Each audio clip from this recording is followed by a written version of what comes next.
Let's now get you the top story that we are bringing to you at 9 p.m. So after Uttar Pradesh, Madhya Pradesh and Himachal Pradesh, Karnataka now is all set to bring into force the anti-conversion bill. The argument is that this is being done by the BJP government in the state, keeping in mind the right-wing demands of stopping quote-unquote love jihad and the alleged mass conversions being reported out of the state. So the Karnataka government on Thursday took the ordinance route in order to give effect to the anti-conversion bill in the state. In fact, the ordinance was passed by the cabinet and the BJP decided to take this route as the assembly and the council stood prorogued. The Karnataka Protection of Rights to Freedom of Religion Bill was in fact passed in the Legislative Assembly in December in 2021. Remember, the Karnataka Anti-Conversion Bill was severely criticized by minority groups. In fact, earlier, the Bengaluru Archbishop, Dr. Peter Makado, had called the bill draconian and had accused the state government of supporting vigilantism. In fact, in December last year, around 40 socio-political organizations also protested over the anti-conversion bill 2021. Now, if we look at what really is this bill all about, these are what the bill really entails. In fact, it goes ahead and aims to prevent conversion by means of allurement, coercion, fraudulent means, and also mass conversion. It also proposes imprisonment from 3 to 5 years with a fine of 25,000 rupees for forced conversion. And the bill also states that converting a minor, a woman or an SC/ST person will attract a jail term of 3 to 10 years with a fine of 50,000 rupees. In fact, mass conversions will attract 3 to 10 years of jail time with a fine of up to 1 lakh rupees.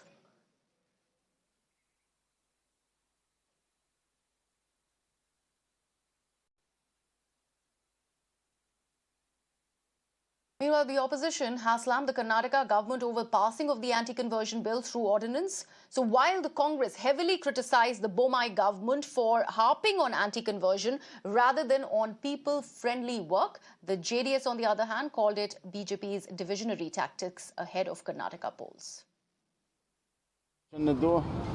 ನಾವು ಈಗ council ಅದು assembly ರೋಗ ಆಗಿದ್ದರಿಂದ ಅದನ್ನ ordinance ಮುಖಾಂತರ ತರುವಂತದಕ್ಕೆ ಇವತ್ತು cabinet ನಲ್ಲಿ ಮಾಡಿಸ್ತಾರೆ.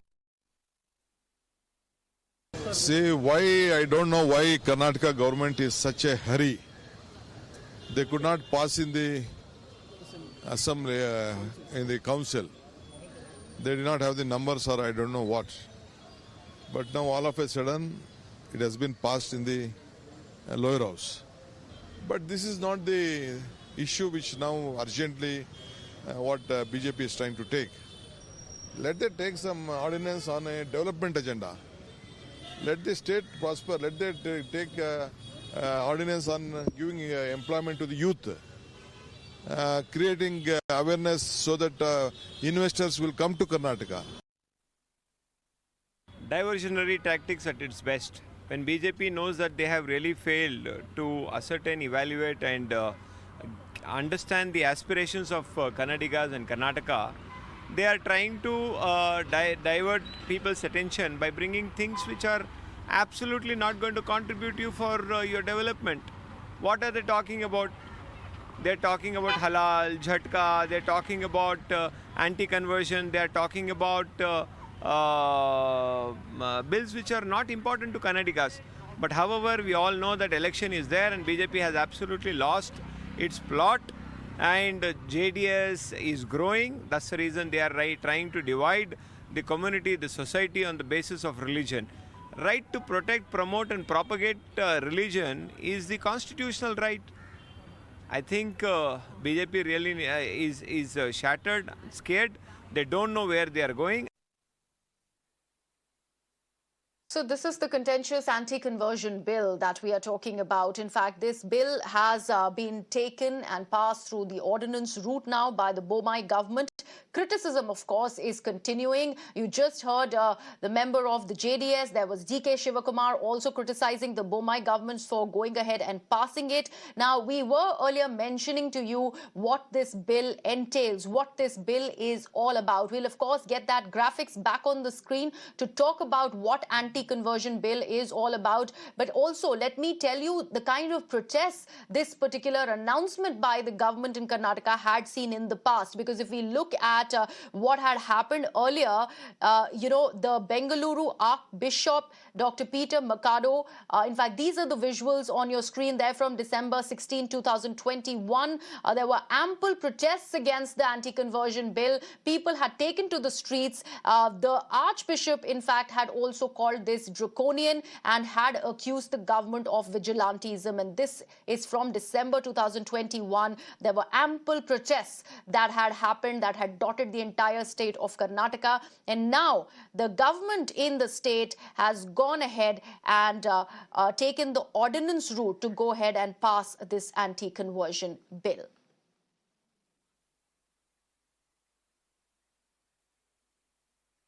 Shifting focus now to the island nation of Sri Lanka. So Ranil Wickremesinghe, leader of the United National Party, has been appointed as the new Prime Minister of Sri Lanka.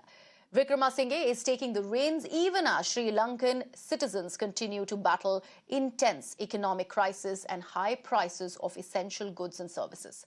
Now remember, this development comes even as the news of a leader of opposition, Sajid Premadasa, making his availability very, very apparent for the top job through an open letter came in earlier today. So meanwhile, that had happened. Now, the new Prime Minister of Sri Lanka is, of course, Ranil Wickremesinghe. In fact, ex-Prime Minister Mahinda Rajapaksa also congratulated Ranil Wickremesinghe, wishing him the best as he, quote-unquote, navigates through troubled times. I have taken on a challenge of uplifting the economy, and I must fulfill it. And any comment for the India relations between two countries? It will become much better. Sir, the protesters are not going. No, so they should stay. We want them to stay. Are you able to talk with them? If they want to talk, yes. Where will be the cabinet expansion, sir? Huh? Where will be the cabinet expansion? Who will be in your cabinet? Well, I'll tell you when I put them. Meanwhile, talking about the ex-Prime Minister of Sri Lanka, Mahinda Rajapaksa, and his allies, in fact, they have been banned by Sri Lankan court from leaving the country. However, the former Prime Minister's son, Namal Rajapaksa, denied these reports of him and his family leaving the country. He, in fact, tweeted it out and said that neither he nor his father has any intention of leaving Sri Lanka. In fact, they will continue to remain in the island nation. And staying on with story from Sri Lanka, back home in Karnataka, the Karnataka Coastal Police has issued a notice to all the temples, churches, mosques, Fisheries Union and also Fishermen's Association in Mangalore to stay alert. And why is that happening? This is all to inform the coastal police about the people entering from Sri Lanka. Because remember, there is going to be a high refugee crisis because people have already started to trickle in from the economically ravaged nation of Sri Lanka. They are trying to actually find a safe haven in the country. And now this alert by the coastal police in Mangalore, in fact, really is raising alarms on the kind of influx that we would see in the country of Sri Lankans. So coastal security police CSP ಏನಿದೆ so ಅವರು ಏನಿದೆ coastal ಏರಿಯಾದಲ್ಲಿ ಅಂದರೆ ಸಮುದ್ರದ ಒಳಭಾಗದಲ್ಲಿ ದಡದಿಂದ ಒಳಗಡೆ ಸಮುದ್ರ ಪ್ರಾರಂಭ ಆದಮೇಲೆ ಏನೊಂದು ಜುರಿಸ್ಟಿಕ್ಷನ್ ಇರುತ್ತೆ ಅಲ್ಲಿ ವಾಚ್ಫುಲ್ ಆಗಿದ್ದಾರೆ ಅನ್ನುವಂಥದ್ದು ನನಗೆ ಮಾಹಿತಿ ತಿಳಿದು ಬಂದಿದೆ ಮತ್ತು ಅವರ ಇಲಾಖೆಯ ಮುಖ್ಯಸ್ಥರುಗಳು ಸಂಬಂಧಪಟ್ಟ ಪೊಲೀಸ್ ಠಾಣೆಗೆ ಕೂಡ ಈ ವಿಚಾರದಲ್ಲಿ ಎಚ್ಚರವಾಗಿರಲಿಕ್ಕೆ ಸೂಚನೆ ಕೊಟ್ಟಿದ್ದಾರೆ. ಸುಮಾರು 50ಕ್ಕೂ ಹೆಚ್ಚು ಜನ ಬಂದು ಸುಮಾರು ಕೆಲವು ತಿಂಗಳ ಕಾಲ ಇಲ್ಲಿ ವಾಸ ಮಾಡಿಕೊಂಡು ಯಾರಿಗೂ ಗೊತ್ತಾಗದಂಗೆ ವಾಸ ಮಾಡ್ಕೊಂಡು ಇದ್ದಿದ್ದರ ಹಿನ್ನೆಲೆಯಲ್ಲಿ ಅಗತ್ಯ ಮುಂಜಾಗ್ರತಾ ಕ್ರಮವನ್ನು ಕೈಗೊಳ್ಳಲಿಕ್ಕೆ ನಾನು ಕೂಡ ನಮ್ಮ ಎಲ್ಲ ಅಧಿಕಾರಿಗಳಿಗೆ ಸೂಚನೆ ಕೊಟ್ಟಿದ್ದೀನಿ. And even as we talk about the economic crisis in Sri Lanka, we have something to worry about back home. And it is the soaring prices as India's retail inflation surged to an 8-year high to 7.79% in the month of April as compared to 6.95% in March. The sharp spike is largely driven by rising fuel and food prices. Vegetable price inflation has now shot up to 15.41% versus 11.64% in March. With this, inflation numbers continue to remain more than the upper limit of the Reserve Bank's target range for the fourth consecutive time. Seems like no immediate relief to the common man from the Mehengai. In fact, let's go to the common man themselves and see what are they saying about this impending Mehengai shocker that the country is going to witness now. महंगाई का जो असर है वो सबसे पहले सीधा असर पड़ता है कि जो एवरेज और वीकर सेक्शन है सोसाइटी का सबसे ज़्यादा प्रभावित जो है महंगाई का उन पे पड़ता है, उनके चूल्हे पे पड़ता है, उनकी रसोई में पड़ता है और संपन्न वर्ग जो है उसकी सुविधाओं में पड़ता है। अगर पेट्रोल महंगा हो गया संपन्न आदमी की गाड़ी महंगी चलेगी, लेकिन गरीब के चूल्हे की जो महंगाई है दैट इज़ मेन कंसर्न और सबसे ज़्यादा इम्पोर्टेंट वही है। जो पहले 10 रुपये की चीज़ आती थी वो आज 20 रुपये की हो रही है। ऐसे पेट्रोल प्रोडक्ट की वजह से सब पे इफेक्ट है, ट्रांसपोर्ट पे इफेक्ट पड़ता है इसका। और पेट्रोल प्रोडक्ट तो मेनली यूक्रेन और रशिया वार की वजह से बढ़ा है और उसका असर सब पे पड़ा, खास तौर से जो मीडियम या लोअर कैडर है। मैम इन सबसे ज़्यादा जो असर पड़ता है वो पड़ता है पूरे मार्केट में। आप चाहे अगर आप कुछ भी लेने जा रहे हो, ठीक है, तो हर चीज़ महंगी हो रही है। उन सब चीज़ों के दौरान में जो रोज़गार वगैरह है सबसे ज़्यादा असर एक रोज़गार पे भी काफ़ी पड़ता है, ठीक, कि जो छोटे छोटे लेवल की चीज़ें हैं उनमें सही तरीके से सैलरी, सही तरीके से चीज़ें मैनेज नहीं हो पा रही हैं, तो लोगों के यहाँ इश्यूज आ रहे हैं और उस हिसाब से जिस हिसाब से महंगाई बढ़ रही है उस हिसाब से लोगों की सैलरीज वगैरह नहीं बढ़ पा रही हैं। So mine is a different story. I'm not a salaried employee. I'm building my own startup. Earlier we used to say that it's easy to build from India when you're a startup founder, because the cost of living is very less when compared to being in the valley. This valley is much more affordable, it used to be.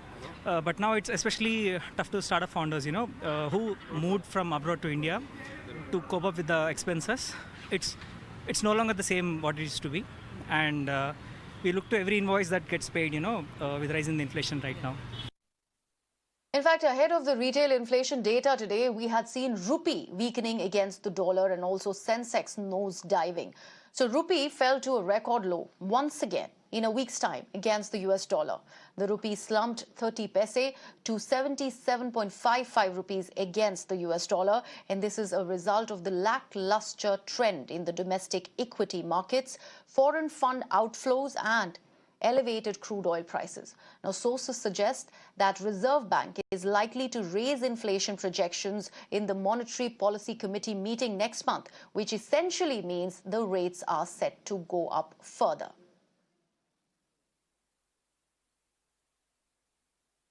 And if we look at the Sensex too nosedived over 1,150 points, while Nifty crashed below the 16,000 level, extending their losing streak to the fifth straight session, in fact. And this development comes at a time when elevated US inflation has triggered concerns of accelerated rate hikes in the country. Let's now shift focus. Amidst the growing clamour by students seeking postponement of NEET PG examination, the Indian Medical Association today wrote to the Health Minister requesting centre to reschedule the examinations. The medical body highlighted that the time period between completion of 2021 counselling session and the upcoming NEET PG exams was short and may impact the preparation of the aspirants. Meanwhile, the Apex Court is expected to hear the plea over the matter tomorrow. उन्होंने हमको request किया है health minister को, कुछ दिन date यदि extend हो जाता है जिसके चलते बहुत से डॉक्टरों का करियर बचेगा, करियर का सवाल है। उन्होंने गुजरात में कुछ दिन पहले हम लोग साथ थे, मैं जब उनको रिक्वेस्ट किया तो एक जवाब उनका बहुत कन्विंसिंग लगा। उन्होंने कहा कि 7 स्टेट लगभग इसमें डेट एक्सटेंड की बात कर रहा है, बाकी स्टेट का कहना है कि डेट एक्सटेंड नहीं किया जाए। इक्वल प्लेटफॉर्म मिलना चाहिए, एक अपॉर्चुनिटी मिलना चाहिए कि एक प्रॉपर गैप हो ताकि वापस एग्ज़ाम दे सकें। पर प्रॉब्लम ये हो रही है कि अभी उनको 12 दिन मिल रहा है, जितने मिड रैंकर्स हैं उनको 12 दिन मिल रहा है। 12 दिन में कोई कैसे पढ़ाई करेगा? 19 सब्जेक्ट्स हैं, it's almost impossible to finish 19 subjects in 12 days. आज ये हो रहा है कि इंटर्न्स का जो फ्यूचर है वो पूरे डार्क में है और वो रोड पे हैं, वो एलिजिबल नहीं है because due to government policy. और ये जो एडमिट कार्ड रिलीज़ करने की बात है, ये खुद जितना जल्दी हो सके अपना सेशन सही करना चाहते हैं, ये ना देखते हुए कि इन डॉक्टर्स का, इन इंटर्न्स का फ्यूचर क्या होगा। हमारे लिए है, स्टूडेंट्स के लिए। अगर हम इसके लिए डिमांड कर रहे हैं कि 8 वीक इसको आप पीछे पोस्टपोन कर दीजिए, तो इसमें किसको प्रॉब्लम है? आप एक बात बताइए, आप ये बात कर रहे हैं कि कुछ लोग इसके सपोर्ट में नहीं हैं, बट हम उनका भी तो कुछ नुकसान नहीं कर रहे हैं ना। 8 वीक अगर पोस्टपोन करते हैं तो उनको भी टाइम एक्स्ट्रा मिलेगा। आप समझ रहे हैं, इसमें किसी का कोई नुकसान नहीं है। मुझे ऐसा लगता है कि आप अगर 8 वीक अगर पोस्टपोन करते हैं तो जो बंदे ये बोल रहे हैं कि नहीं हम इसके सपोर्ट में नहीं है पोस्टपोनमेंट के, उनको क्या नुकसान है? Those were voices that my colleague Ela was bringing to you from the protest in the national capital, and this happened right ahead of that hearing in the Supreme Court as the students demand a delay in the NEET PG examination 2022. Let's shift focus now and take a look at the order by the Varanasi court in the Gyanvapi Mosque case. So the court has allowed the videography and survey to continue at the mosque premises, and the same should be completed by May 17th. It has also ordered the opening of the basement at the mosque and for the inspection, and refused to in fact change the commissioner in charge of the survey. This order comes after the petitioners claimed presence of Hindu idols at the basement. They had also sought the right to worship without any hindrance at the Kashi Gyanvapi Mosque complex. Presently, the contested site is open for prayers only once a year. In fact, my colleague Ankit Tyagi joins me on the broadcast for more on this. Ankit, you have been covering what is going on in Varanasi ever since. Now, while we go into whether this is setting a template, because we have seen what we are seeing, let's say in cases like the Taj Mahal, where there is ample rap from the Allahabad High Court to the petitioner for wasting the court's time, this particular incident in Varanasi has a lot of emotionality and a lot of sensitivity attached. What is the sense that you've got from on ground when it comes to this order by the court, now that the mosque premises are set to be opened as per the court? What is it the people really want? Because when we talk about how the prayers are allowed once a year in this particular complex, what do the people really want on ground? You see, it's not an easy subject. It's a very complex issue, and unlike the recent controversy that you are seeing around Taj Mahal, Gyanvapi Mosque controversy has been going on for a very long time. The ambit also then comes in this entire picture of what you know as the Worship Act 1991. But what particularly happened in the District and Sessions Court today is pertaining to gathering of evidence, not respecting or not, in context of who owns that land, like was the case in Ayodhya. This is a different case. This is of one section of that mosque area. This is the Shringar Gauri temple area, where the devotees are saying that that area should be open, the basement should be open to the conditions of pre-1991, where they were able to go there every day and pray and offer prayers. Now, the Muslim side, the masjid side, and the committee has been very clearly arguing that since 1991, after this entire Worship Act has come into place, if you open this up, this is going to open Pandora's box. There are already petitions as far as Kashi is concerned, as far as Mathura is concerned. The fact is that on the ground, people, the most of them that I have been speaking to, at least support the fact that there should be the truth that should come out, and this is just evidence gathering.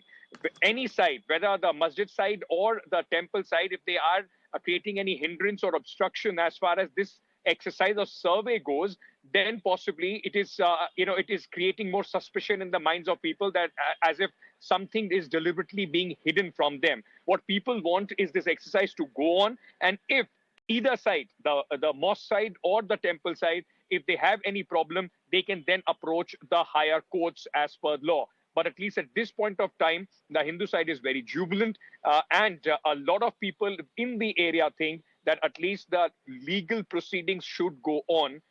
But, let's be very clear about one fact. After the Ayodhya verdict, which was an exception, which was very clearly written in the Ayodhya verdict, whether this can lead to something bigger is still a question mark. Absolutely. Ankit, thank you so much for joining us on the broadcast and breaking it down so brilliantly for our viewers. In fact, let's now talk about this petition that we and Ankit were just discussing, the petition before the Allahabad High Court, questioning the origin and history of one of the wonders of the world, the Taj Mahal. So the Lucknow bench of the Allahabad High Court was in no mood to give it any more room than it deserved, as it rejected the petition that sought the opening of 22 closed doors at the Taj Mahal. In fact, the court wrapped the litigant in the Taj Mahal case, asking the petitioner to not make a mockery of the PIL system. Sternly responding on the petition, the bench asked the petitioners to go research on who made the Taj Mahal and then come to court. All right, let's shift focus now, as Congress's Chintan Shivir in Udaipur is set to start from tomorrow. There was a lot of buzz around Rahul Gandhi travelling by train to take part in the Shivir. So here's my colleague Ranjita Jha getting you this report from that very place that the Gandhi sign will embark on his journey from, along with other Congress leaders. Now remember, the party's 3-day Chintan Shivir in Udaipur starts tomorrow with an eye on forming an election strategy. 10 साल बाद कांग्रेस का चिंतन शिविर हो रहा है और इस बार भी राजस्थान के उदयपुर में कांग्रेस नव चिंतन शिविर आयोजित कर रहा है।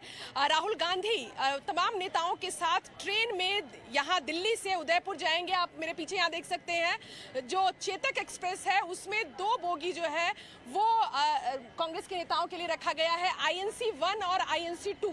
INC 1 जो बोगी है बताया जा रहा है इसमें राहुल गांधी रहेंगे और वर्किंग कमेटी के कई जो नेता है, वरिष्ठ नेता है कांग्रेस के, वो उनके साथ रहेंगे। Meanwhile, Congress leader Randeep Surjewala in the Congress party press conference ahead of the Shivir slammed the central government and accused it of attacking the constitution of the country. आज देश में दिल्ली में बैठी देश की सरकार ने इस देश के संविधान और देशवासियों दोनों पर हमला बोल रखा है। ऐसे में आजादी के आंदोलन के कोख से जन्मी भारतीय राष्ट्रीय कांग्रेस को एक बार फिर संविधान की रक्षा, देशवासियों के हकों की रक्षा और उनके लिए लड़ाई की परिपाटी पर खरा उतरना होगा। देश की अपेक्षाओं के अनुरूप आत्म मंथन और आत्म अवलोकन करने के लिए 13, 14 और 15 मई को उदयपुर का नवसंकल्प शिविर का आयोजन किया गया है। All right, we are going to slip into a very short break, but not before this update that Tata Sons has announced Campbell Wilson as the new CEO and MD of Air India. The 50-year-old Wilson is the CEO of Scoot, which is a low-cost subsidiary of Singapore Airlines, and Tata Sons in a statement said that Wilson has 26 years of expertise in the aviation industry and he now will be taking on the lead at Air India.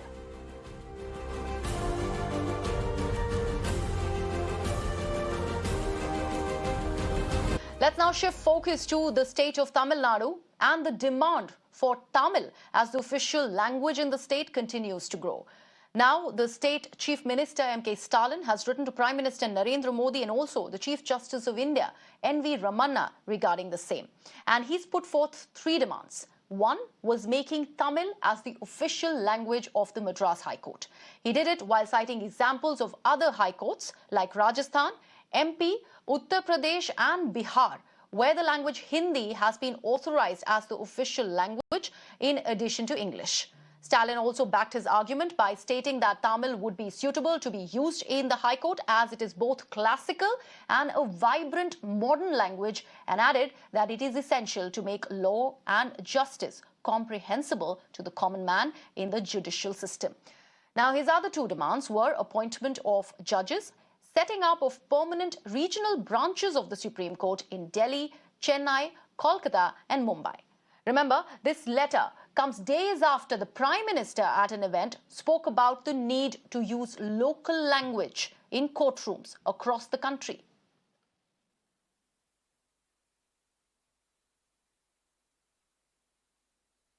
And staying with news from the state of Tamil Nadu, and this is some tragic news that's coming in, as a man has in fact killed himself over excessive demand of bribe in availing the Prime Minister's housing scheme.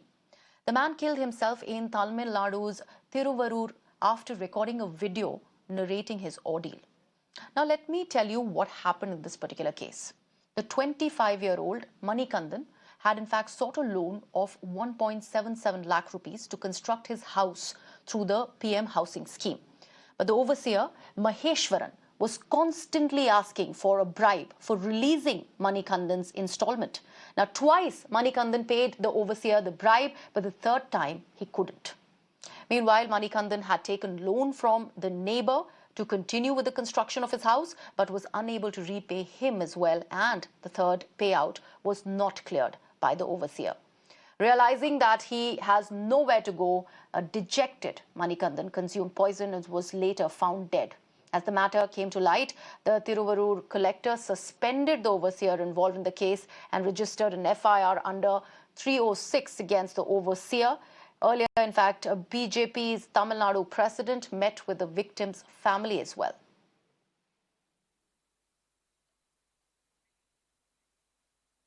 My colleague Dharani now joins me on the phone line. Dharani, as I have extensively told our viewers what really happened in this particular case, we're talking about Prime Minister's, housing scheme over here. It is for the people in need, people like Manikandan who are in need of these schemes so that they can go and get a house made for themselves. And there is ample bribery involved in this case, and it's come to light. What is the action that the state government is planning on taking here? So far, the only action that we have come to know is that Thiruvarur collector has suspended the overseer Maheshwaran, who was involved in the bribery. So apart from that, we are yet to receive any official information regarding the action from the state government at this point in time. So we are expecting the state government to react as soon as possible. So meanwhile, this particular case that has happened in Thiruvarur, because as we see, Manikandan is a very young person who is just 25 years old, and he has been trying to avail a house using the PM's housing scheme. And as we see, the overseer, he has been consistently demanding bribes from the youngster to clear his installments. This has come as a shock to the state of Tamil Nadu, and when we talk to officials from the Thiruvarur district administration, they are telling that an internal inquiry is being conducted into it. In fact, an FIR has also been registered against the overseer under 306, and the departmental inquiry is currently going on. As I told already, the Thiruvarur district collector Gayatri Krishnan, she has suspended the overseer for now, and the inquiry is currently going on. So we will have to wait and see if any further action is taken against the overseer. Meanwhile, the Tamil Nadu BJP has taken a very strong stand as far as this incident is concerned, since it involves the PM housing scheme. So BJP President Annamalai, he has put out a statement telling that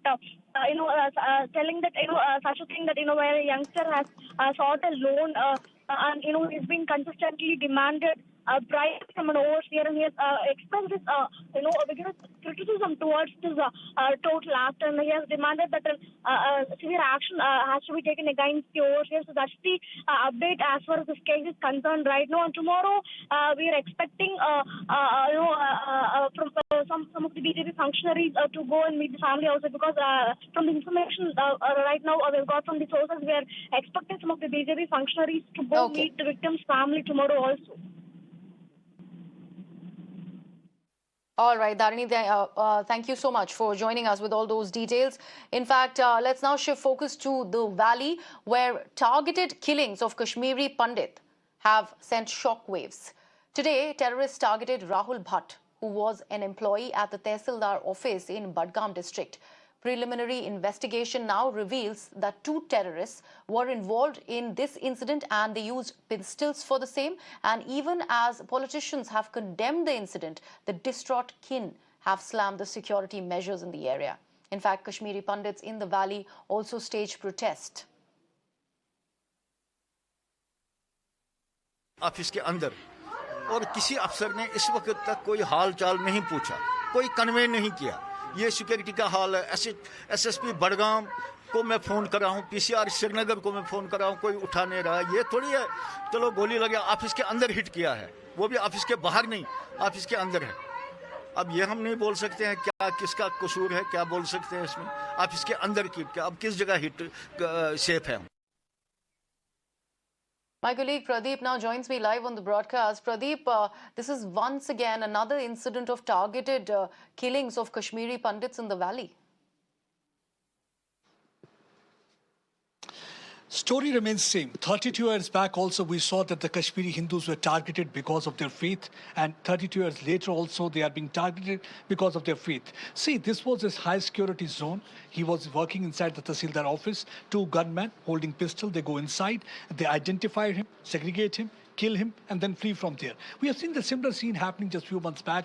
They had done the same thing inside one of the schools where they have identified and segregated Sikh teacher, principal, as well as a Hindu teacher. And that time also they had killed them because of their faith, because there is a caliphate brigade. They do not want to see the footprints of neither Hindus, Hindustanis, and they want to target them. And that's one of the reasons that ahead of Amarnath pilgrimage, once again, they want to generate fear. They do not want to see them. That's why they want to generate fear so that they migrate from that area. They have done this thing in the past. We saw that just a few days back, Lashkar-e-Islam, they came out with a poster, and in that poster it was categorically mentioned that either you embrace Islam or you will have to leave Kashmir. So I think this is a high time for the liberal lobby and those politicians to understand, because often they keep on parroting one line that you need to have a dialogue with Pakistan. Why they want to, in fact, legitimize Pakistan and why they want to make a villain a stakeholder. Everybody knows that Pakistan and Pak proxies are responsible for all these killings. See, one more precious life lost. He was in full of youth. He has got a young daughter. Everybody I'm talking to, they're asking one question: what was his fault? What was the fault of his daughter that father had been snatched from her? Because many such lives have been lost since last year. We have seen that first it was the chemist Bindru who was targeted, then many more. Deepak Chand was targeted, then there was a principal, Supinder Kaur was targeted. Few days back in the month of April also we saw 5 non-locals as well as the Kashmiri Hindus were targeted. That means there is a lobby that is working over time. They are working with an exclusivist agenda, and that exclusivist agenda was the same slogan of Nizam-e-Mustafa that was raised in early 90s. It was because of that. Even today, see, these people, instead of blaming terrorists, they are blaming Kashmir Files. They are trying to ridicule that movie, the movie that was able to bring truth before the people of the country, that how this community was targeted, and 5 lakh people since then had been putting up in homes away from home. Here right now I'm in Durganagar area. I think here hardly any eye that is not moist, you'll find tears in their eyes. They're waiting for the body. You can yourself understand what the father and the mother must be going through, waiting for their young son, 30-year-old, and waiting for the body to come. Because just 3 days back he was here. He interacted with them. That time he had come to see his uncle. And this time, one more precious life has been snuffed out by those gun-toting terrorists, these hybrid terrorists. But I think this is a high time for the politicians also to understand. Today it's Rahul, but tomorrow they can also be the victim, because terrorists do not see any faith there at the end of the day. For them, it is like spreading terror. But here, for the faith, they are targeting them. Hindus have been targeted in the past, and they are again being targeted. So I think this is what they have to understand, that the security is to be provided, but more than that, the civil society in Kashmir will have to speak out. How long they will be staying as mute spectators?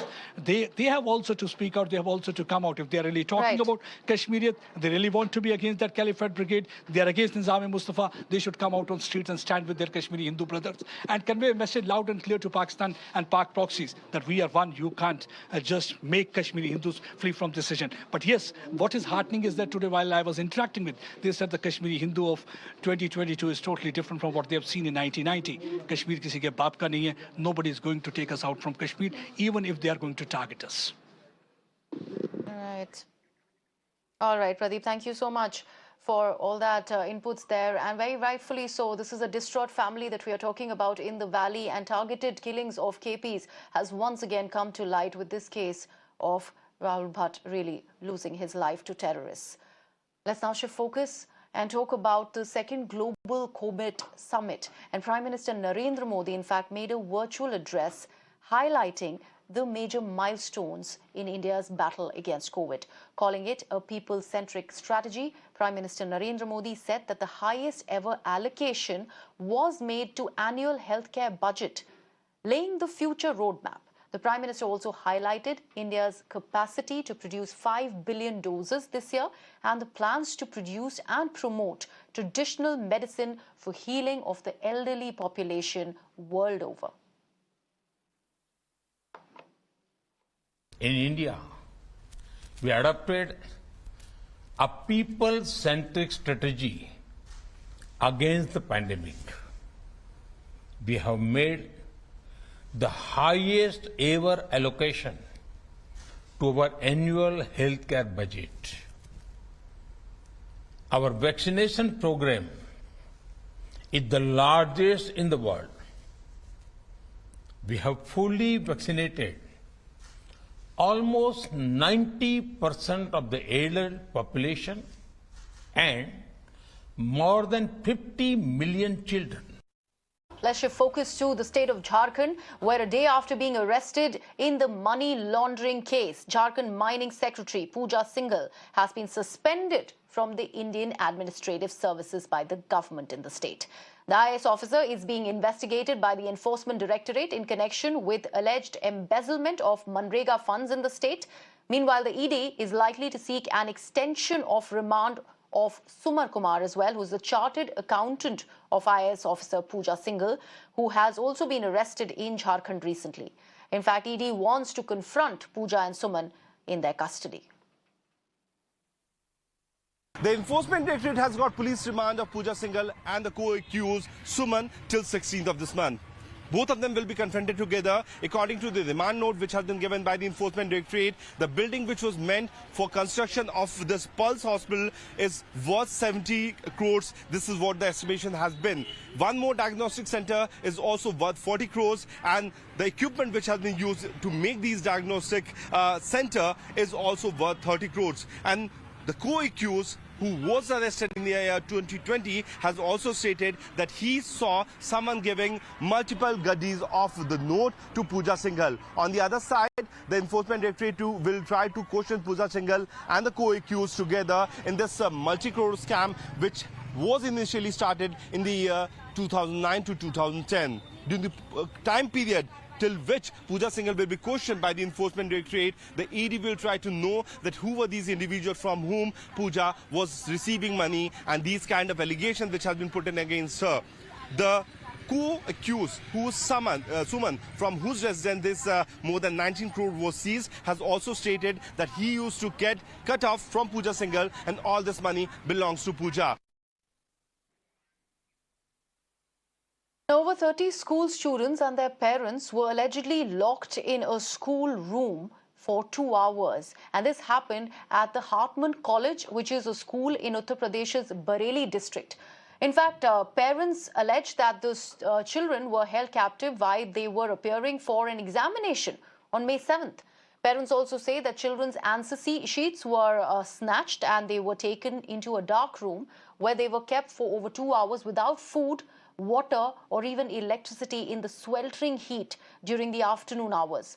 The parents also added that when they complained, they too were locked up. 2 FIRs have now been registered against the school authorities in this particular case, and the school principal, a teacher and the office in charge have now been named as accused in the FIR. The school has, however, refuted all these allegations. इस प्रकरण में मुकदमा थाना जयनगर में पंजीकृत किया गया। वहीं दूसरी तरफ स्कूल का जो आरोप है कि कुछ फीस बकाया थी और इस वजह से उन्होंने उनके माता पिता को स्कूल में बुलाया था और इस वजह से बच्चों को सेग्रीगेट किया था। तो जितने भी आरोप प्रत्यारोप हैं सबकी गहनता से इसमें जांच की जा रही है और एक तरफ से जो माता पिता है उनकी तरफ से उसमें मुकदमा पंजीकृत किया गया रॉन्गफुल रिस्ट्रेंट का और उसमें जो भी सीसीटीवी फुटेजेस वहाँ पे लिए जाएंगे और जो भी वहाँ पे पूछताछ की जाएगी उसके आधार पर जो भी साक्ष्य एकत्र होंगे उसके आधार पर कार्रवाई की जाएगी। हुआ ये था कि स्कूल में जो बच्चों की फीस थोड़ी शॉर्ट रह गई थी, नहीं जमा हो पाई थी किसी वजह से, कोरोना काल की वजह से, उसकी उन्होंने उन बच्चों को बंधक बना लिया, ऊपर क्लास में बंद कर दिया, उनके एग्ज़ाम नहीं देने दिए। और जो लोग पेरेंट्स पहुँचे उसमें से एक भाई राणा जी हैं, उनको भी बंधक बना लिया था। हम लोग पहुँचे, 12 नंबर को फ़ोन किया, उसके बाद उनको भी छोड़ा गया है। उनको करीब 2.5 घंटे तक बंद किया गया रूम में ऊपर धूप में, और उसमें ना पंखा, ना लाइट, ना टॉयलेट की व्यवस्था, ना पानी की व्यवस्था। बच्चे भूखे प्यासे 2.5 घंटे तक बंद रहे। में जब परसों पेपर थे, पेपरों के दौरान उन बच्चों की आंसर शीटें छीन ली गई, उन्हें अंधेरे कमरे में बंद कर दिया गया, ना उसमें टॉयलेट की, ना पानी की, ना बिजली की व्यवस्था थी। उनमें से कुछ बच्चों को फीवर भी आ गया, जो छोटे छोटे बच्चे थे, 3rd क्लास में थे। मेरी बेटियाँ हाई स्कूल में थी, उसे भी फीवर आ गया, ऊपर धूप में उन्हें बंद कर दिया गया।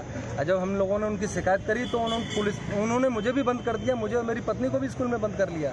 फिर मैंने 112 नंबर पर कॉल करी, वहाँ से पुलिस आई, तो आधे घंटे तक पुलिस ने भी सायरन बजाए हैं, तब तक उन्होंने दरवाज़ा नहीं खोला। Absolutely odd piece of news that's come in from the state of Uttar Pradesh there, with children really having to sit in that dark room for over 2 hours. This is absolutely inhuman. Let's see the kind of action that comes out of Bareilly after this incident has been brought to light. Let's come back and shift focus to the national capital, and the National Human Rights Commission has pulled up the centre, the Delhi government and the Central Pollution Control Board. It has sought a report from the three bodies on the reported highly contaminated groundwater near 4 landfill sites in the national capital.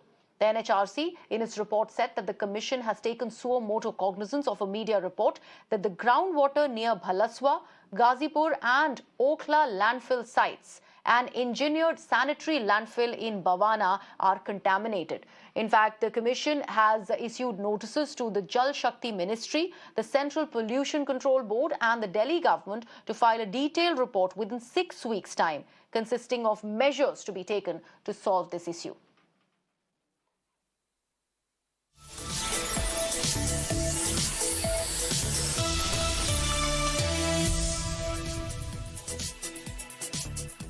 In fact, we are getting some breaking news now, which is to do with water, and coming again from the national capital, as the Delhi Jal Board officials have said that from tomorrow morning, water supply in several parts of the national capital will in fact be affected. They say that the Wazirabad pond level has dropped, and due to which, Haryana is releasing less water. That is the reason that it's been given by the Delhi Jal Board for water supply that will be affected in several parts of Delhi. And this is obviously going to be a cause of concern for all the Delhiites. In fact, my colleague Ila joins me for more. Ila, this is once again sparring for water between Delhi and Haryana.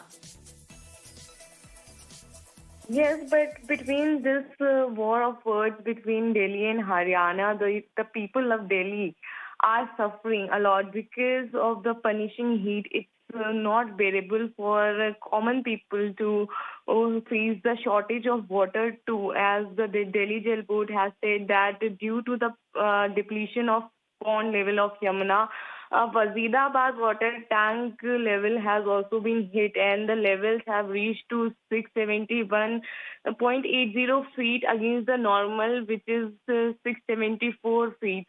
So this is really low and critical level of water at Delhi's Wazirabad water plant, and due to which many areas will face water shortage like Rajendra Nagar, Burari, Okhla Phase 2, Punjabi Bagh and Greater Kailash, which is one of the most posh areas.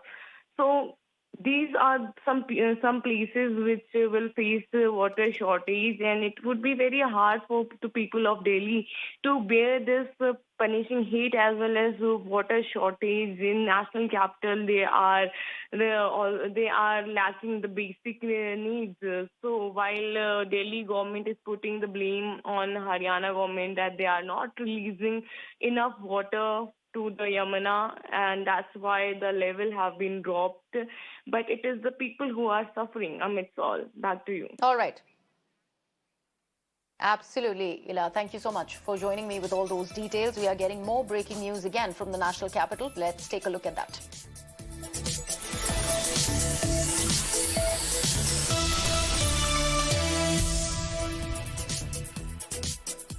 Aam Aadmi Party MLA Amalatullah Khan has been arrested after he staged a protest in connection with the anti-encroachment drive in Delhi's Madanpur Khadar area. So Delhi police has gone ahead, arrested Aam Aadmi Party MLA Amalatullah Khan, and this has happened as he was protesting and preventing a demolition drive from happening that in fact was being carried out at the Madanpur Khadar area, and along with 5 others he was earlier detained and now he is arrested. My colleague Alok now joins me live with the broadcast for more inputs on this story. Alok, an arrest of Amanatullah Khan, this was something that probably was being expected after he was detained along with 5 others. And he was not just at the site today. In fact, he has been protesting against this anti-demolition drive earlier as well, because in Shaheen Bagh too, this sort of situation had come to light. Well, yes, in fact, there was one case was registered at Shaheen Bagh police station when on 9th May, he objected the demolition drive, and he was booked under section of preventing and obstructing the government officials in discharging their duty and assaulting them as well. So he was already under the radar of the Delhi police, and today when another demolition drive, that the anti-encroachment drive, was going on at Madanpur Khadar area, which is around 2 kilometers away from Shaheen Bagh, he again went over there and tried to create ruckus, what the police say, and stop the bulldozer and the officials. So that is why, in fact, the police had to use a mild force on them and use the batons as well. And some clashes also happened between the protesters and the police. So now, later after that, police also detained Amanatullah Khan, and now he is put under arrest. So another FIR has been registered, and now he is also under the similar section. Thank you. All right, Alok, thank you so much for joining us with all those details. In fact, Alok was there reporting at Madanpur Khadar earlier today, and protests had erupted there, which falls under the South Delhi Municipal Corporation during the anti-encroachment drive. These particular protests were something that were reported from on ground. The people, in fact, clashed with the police as well. And earlier today, we also spoke to the Delhi residents over the encroachment drive, who in fact revealed that they needed time ahead of the encroachment drive to move out. आप लोग कब से यहाँ पर रह रहे हो? बुल्ला चला ही दे रहे भाई, कुछ तो कर रहे नहीं। जी, हम लोग नहीं रोक रहा, आप लोग बुल्ला ये कह रहे हो कि रुक नहीं पा रहे हैं आप? यही हाँ, रुकने नहीं तो नहीं पा रहा, फिर भी लगा दिया बुल्डर। लग रहा है उधर चल रहा है। चल रही है। तो आप लोग रहते कहाँ पर हो? यही में रहता हूँ, किराए में रहता हूँ। और यहाँ पर कितने साल से यहाँ पर? 30 साल से हूँ। 30-32 साल हो गए। तो आज आप लोग को बताया नहीं था कुछ भी? नोटिस नहीं। ये आप मीडिया वाले लोग से ही पता चला है। ये अचानक से सब मीडिया वाले लोग आ गए हैं, उन्हीं लोग से ही पता चला ये बात। हाँ, तो जब से पता चला तब से हम खाली कर ही जा रहे हैं। तब से खाली कर नहीं पाए थी जल्दी। तो अभी आप लोग क्या करेगा? हमारा सिर तो चढ़ा ही दिया बुलडोजर, क्या करने का? हम तो दुखी है यार, दुखी आप लोग कर दिया, क्या करने का? आप पूछने का। अब पुलिस से कुछ कह रहे हैं आप लोग? पुलिस से कह रहे हैं टाइम दीजिए, टाइम नहीं दे रहा तो क्या कह जाए? टाइम, हम लोग टाइम मांग रहे, हम लोग को लड़ाई नहीं झगड़ा नहीं, टाइम का मांग। सवाल ये है कि अगर आप लोग को टाइम मिल जाएगा तो आप लोग लेके जाओगे कहाँ? ये दुकान में दे देगा, जहाँ दुकान है वहाँ हम लोग छाटाएगा, दुकान में तो आप लोग बेच दोगे, लेकिन ये सामान तो फिर इकट्ठा करोगे? नहीं, अब तो आज से बंद हो गया ना, लाना बंद हो गया, मना कर दिया बच्चे लोग को माल मत लाओ। कैसे होगा फिर? अभी वहाँ छाटेगा, वहीं बेचेगा, जहाँ चुनने जाता, जहाँ चुनता है वहीं छूट के वहीं दुकान में कहीं बेच देंगे, वहीं बेच देंगे।